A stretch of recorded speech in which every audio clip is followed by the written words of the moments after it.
This episode contains mature language and adult situations. Listener discretion is advised.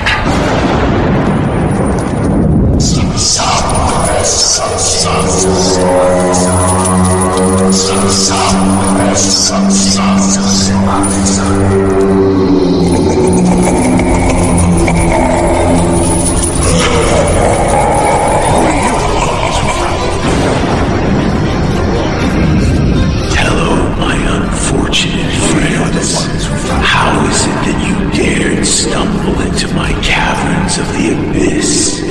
I am ancient. I am eternal. I have been shackled here for millennia, festering in shadows and silence, growing stronger with your pain and suffering. It was the poison of your darkest thoughts that summoned you to me.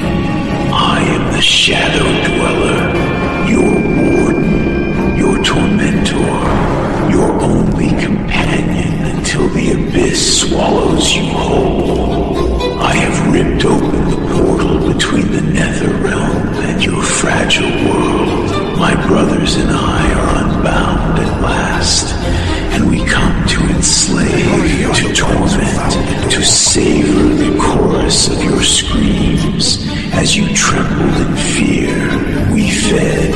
As you suffered, we grew strong. And now we unleash upon you new nightmares, twisted tales, ghastly and gruesome stories of the macabre, chronicles of horrors beyond imagining. Your souls will be harvested, one by one, until none remain. Welcome to Into the Abyss, Morbid Morsals podcast.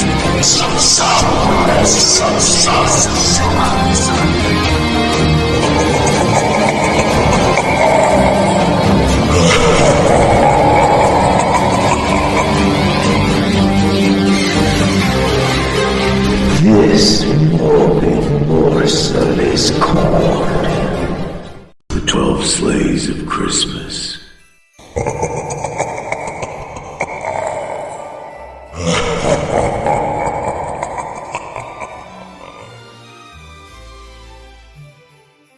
You're here because you want a Christmas story. Not the kind with warm fireplaces and cocoa steam curling in the air. Not something that smells like cinnamon or sounds like jingling bells. No, you want a story that rots. A story that freezes in your lungs and gnaws at the space between your ribs. A story that stains Christmas red in ways no one should ever wish for. Well, you're in luck. I've been waiting a very long time to tell you this one. So, sit close, dim the lights, and pray. If you still believe in prayer, because what happened on Coldwater Lane is not something you can unhear. I grew up in a town that worshipped Christmas like a hungry god. Coldwater Lane was the main artery of that obsessive devotion. 12 houses, all identical, all built in the 1950s, all decorated every December with such blinding holiday cheer that anyone passing through might mistake the place for Santa's personal suburb. A place so obsessed with Christmas that it forgot everything else, including the dead. Identical snowmen, identical wreaths, identical lies. Everyone pretending Christmas was festive, warm, and safe. But none of us really liked Christmas, not really. We celebrated because we had to, but the street had a secret. One it decorated over with blinking lights and inflatable Santas. A tradition older than the ornaments, older the town itself. And deep down, we all knew why. We pretended it was all normal. But everyone ignored the only house that mattered, number 7. Every year, always on December 12th, Coldwater Lane lost someone, a child, a teen, a parent who wandered too far into the snow. They just vanished, always in a brutal, unexplainable ways.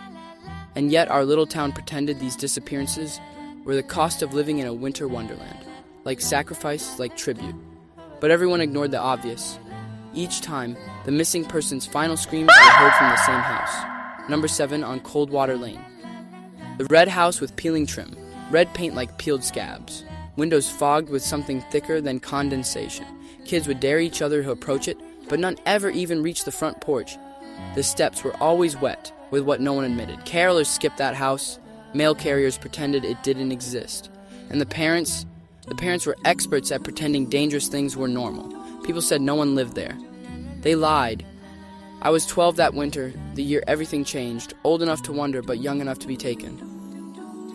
It was December 12th, and the snow piled high as my knees. The street quiet except for the distant humming of Christmas lights vibrating in the cold night. My parents had gone out, like everyone's parents were, pretending errands were more important than survival. They always went out on the 12th. Nobody wanted to be home for the selection night. I was sitting on my couch, lights off, listening to the house breathe. Our house was old, wood settled like bones snapping under pressure. Pipes moaned. Wind squeezed through the broken insulation and whispered like wet lips against an ear. At 11:45 p.m. exactly, I heard that sound. Heard it all my life. We all did. Not loud, not a church bell, not crashing, but not like anything in this world should produce. And there he was. That was the first time I saw him. Through the front, I saw something moving across the snow. No, gliding. A figure in tattered red robes, hunched like a starving wolf, dragging a sleigh behind him. Not wood, but jagged metal, rusted blades, welded into a twisted cage, chains wrapped around his arms like intestines. He wasn't Santa, not a man, not anything that fit inside a storybook. Not Kris Kringle, this was something older. A twisted Christmas saint with a sack that bulged and squirmed like something was alive inside. He stopped, lifted his head, and looked directly at me. Raw, sweet peppermint breath steaming in the moonlight. The hood fell back enough for me to see a jaw stretched too wide, teeth like broken candy canes with sharp ends, glistening wet, and eyes glowing forest green, brighter than the attic window at number 7. He raised one long finger, a black nail curved like a hook, and pointed at me. My chest shriveled, and my stomach fell somewhere near my ankles. Then slowly he turned his head towards number 7 Coldwater Lane. The light in the attic window pulsed once. The green was calling him, inviting him. He dragged his sleigh towards it, chains groaning like tortured metal, and disappeared into the front door that swung open on its own. No one talked about what happened next. No one except me. Because I stayed at the window, and I watched everything. Curiosity kills cats and kids. People always lie about what screams sound like. They say it's high-pitched, immediate, human. But real screams, the kind made by someone who just learned they're going to die, start silent, mouth open, breath frozen, a kind of empty howling as the brain tries to outrun the inevitable. Then the sound breaks out. That night it came from inside number 7, a child's scream. A boy from down the street, Evan McCree, a kid from my class in school. Big glasses snorted when he laughed. He'd gone missing at school earlier that afternoon, but everyone pretended he'd gone home early. I saw him through the attic window, tied to a chair, arms behind him, head jerking to the left and right. His face was smeared with snot and tears, and that thing in red. Our Christmas reaper stood over him. He held a sharpened peppermint stick, long as a forearm, twisted white and red, like bone and muscle, polished to a killing edge. He raised it, slowly, deliberately, and pushed it in Evan's shoulder. Peppermint is a sticky blade. It crunches as it pierces. I heard every crack. Then he slit Evan open from collarbone to stomach. The boy's scream shattered through the house. It wasn't killing him. It was savoring him. I saw the creature's jaw unhinge, and a long gray-slick tongue licked the boy's blood off the candy cane. A full body shudder of enjoyment rolled through him. He then pulled out a lung, still warm, still pulsing, then he bit into it. That sound, I still hear it in my teeth. I should have turned away, I should have run, I should have called the police or screamed, but I didn't. I just watched. Because the part of me that was human had taken its hands off the wheel. Something older in me leaned forward, eyes wide, breathing slowly, and what I saw next has never left me. The boy trembling and twitching and sagged to the floor. Then he fell still. I remember whispering, "Oh God, oh God." But God wasn't on Coldwater Lane that night, only him. The creature wiped its mouth, let the organ drop, and then it looked straight at me, through the window, through the night, through me, and smiled. You think that was the end? No. That was only the beginning. He didn't stop at 1. He never stops at 1. See, Christmas Eve is too late for him. He collects early. 12 days early, 12 houses, 12 nights, 12 offerings. Only that year, he took them all in one night. I watched as he moved from house to house, silent, swift, terrifying. House number 1. He pulled the decorations off the walls, garland, tinsel, lights, and used them to strangle the parents while their children hid under a table. The kids didn't make it far. House number 2. A teenage girl forced to swallow a silver tree star, forced down her throat until metal tore through her skin from the inside. House number 3. A couple frozen solid arms reaching towards each other, as if holding on for warmth, while he carved their names on their foreheads with a shattered ornament bulb. House number 4. He impaled the family on sharpened wooden stakes and arranged them outside in their manger to mock the nativity scene. House number 5. Blood painted the walls in arcs like festive brushstrokes. He was decorating. It looked like a giant Christmas card. House number 6. Severed hands and feet replaced Christmas stockings hanging off the fireplace mantel, dripping blood on the floor. And then he reached my house. The chains dragged across my porch. My entire body locked up. I couldn't scream, I couldn't breathe. I could only listen as a long, clawed hand curled around the doorknob. It twisted, slow, purposeful. Then it stopped. I thought my heart would burst right out of my chest. I froze and held my breath and prayed for silence. The creature sniffed the air like a hunting dog. Then it leaned down. His voice was a wet whisper through the doorframe. Always watching. My stomach flipped, my heartbeat hammering. He knew I had seen everything, but for some reason, maybe curiosity, maybe amusement. He didn't open the door, he just left.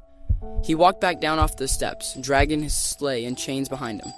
His sack of writhing bodies left a trail of blood on the fresh snow. As he's passed number 7, the green glow from the attic faded out and went dark, and the street fell silent. He had chosen me, not to kill, but to witness, to remember, to spread the story like a sickness. At dawn, parents returned, police patrolled, reporters snapped pictures and asked questions no one answered. Coldwater Lane had become a mass grave overnight, and yet everyone treated it like an unfortunate weather incident or a mass psychosis, even a massive gas leak. Some thought a wild animal attack to a cult suicide. They found bodies, pieces of bodies, frozen screams. They found fingernails and shards on front porches and in window panes. They found teeth. So many teeth. Pick your favorite excuse. They tossed them out like Christmas cards, but we all knew. We smelled the peppermint rot in the air. But no one mentioned the creature. No one mentioned the chains, because nobody remembered, or they forced themselves not to. But I remembered. The town buried the dead, repainted the houses, and told itself comforting lies. I moved away. I grew up.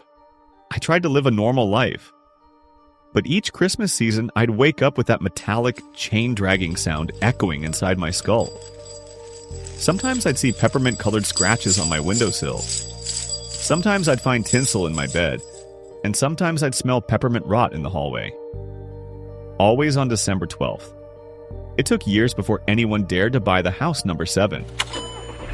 Until last year, that is. That year I returned to Coldwater Lane. A family of 4 moved in. I drove past it out of morbid curiosity. The house looked newly painted, fresh trim, bright red door decorated in green garland with red and green bulbs on it. At the attic window, the light was back, the green glow flickering like a sick heartbeat. I could smell a faint peppermint rot in the cold night's air. It coated my throat and made me gag. And I heard something in the back of my mind clink. Clink. Clink. The dragging of chains across the snow. He was waking up. Some stories don't end, they repeat. Coldwater Lane was quiet, but not empty. Snow fell lightly, glowing in the green shine from the attic window. And from the shadows on the far end of the street he emerged. Much taller than I remembered. Skin tighter, teeth sharper, bones jutting beneath his skin like broken candy canes. Robes dragging behind him like wet, rotten curtains. Chains were new, sharper, heavier, and lined with barbed wire. They were wet with something thick enough to glisten in the light. He didn't go from house to house this time. He walked straight to number 7. Straight to the family inside. They never had a chance. Then the screaming started. You would think screams get easier to hear. They don't. Especially children's. Especially when you know you could have warned them but didn't. Because some people won't believe the truth unless it's slicing them open. I stood in the street, breath fogging in the air, hands trembling, tears freezing on my face as the Christmas saint tore the family apart piece by trembling piece. He hung their bodies like ornaments, using their intestines like garland. I didn't move. I couldn't move. I was 12 years old again, because that's what he wanted. The one who sees, the one he spares, the one who remembers. When he finished decorating the house with blood and bone, he stepped outside. The snow around him steamed as he left bloody footprints in the snow. He didn't go back to the woods.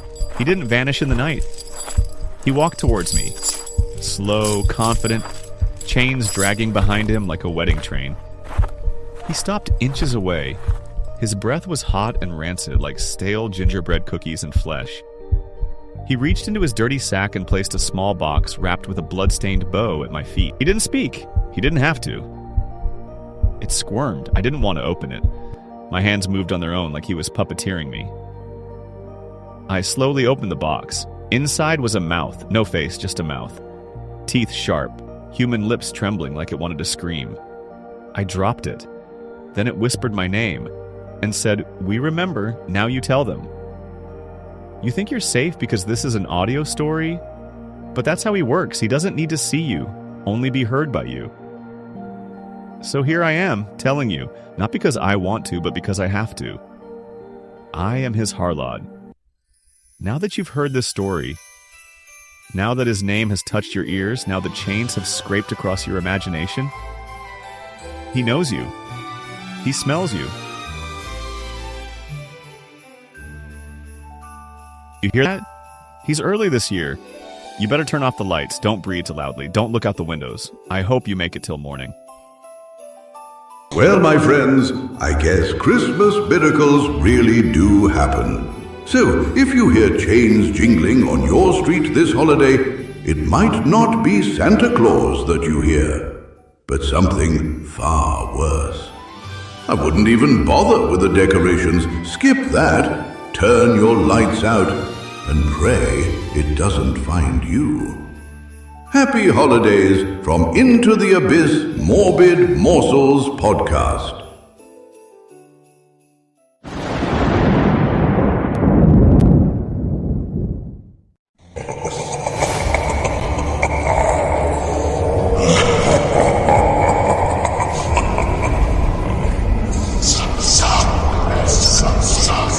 We are the ones who found the door.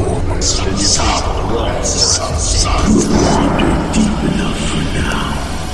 The shadows are closing in. Myself and my brothers, the bringers of darkness, retreat to our lair. But do not be deceived. Our hunger is never sated. Your fear, your suffering, your screams, they will linger with us until we return. But know this, you cannot hide. We will hunt you down. We will find you. And when the abyss calls again, it will already be too late. We're already closer than you think. You can run, but the shadows run faster. Next time, we take more than your fear. The abyss never lets go. Until then, this has been Into the Abyss Morbid Morsals podcast. Sleep if you dare.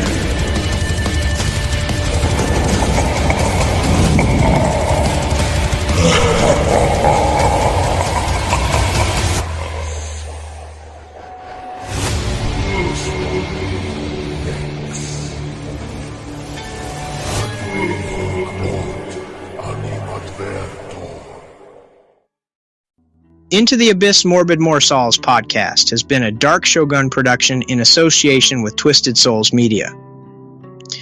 Hi, I'm Troy Bursch, creator and producer of this horrific show. Please like, subscribe, download, and be sure to hit the notification bell. That way you'll get a heads up every time a new episode drops. Dare to listen. But beware, every story pulls you deeper into the dark. Hello, my friends. Since your suffering and pain are so enjoyable, be sure to check out my Linktree. linkter.ee/Into the Abyss Podcast. There you can follow me on Facebook, Instagram, TikTok, and YouTube, Threads, and X.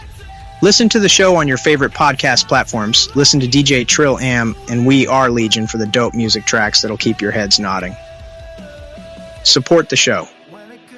Please consider leaving me a 5-star rating and review wherever you can. It really helps get the show in front of more listeners who enjoy short horror story podcasts. Leave a review on Apple Podcasts. Drop me a comment or question on Spotify's Q&A feature. I'll definitely respond.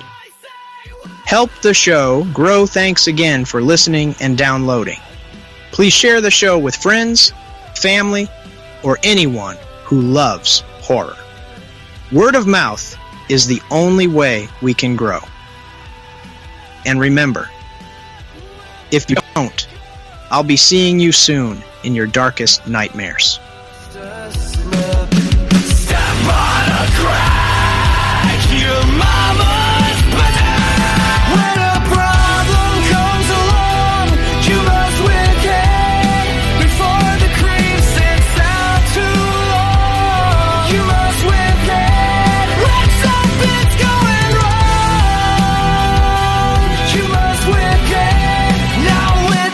Into shame.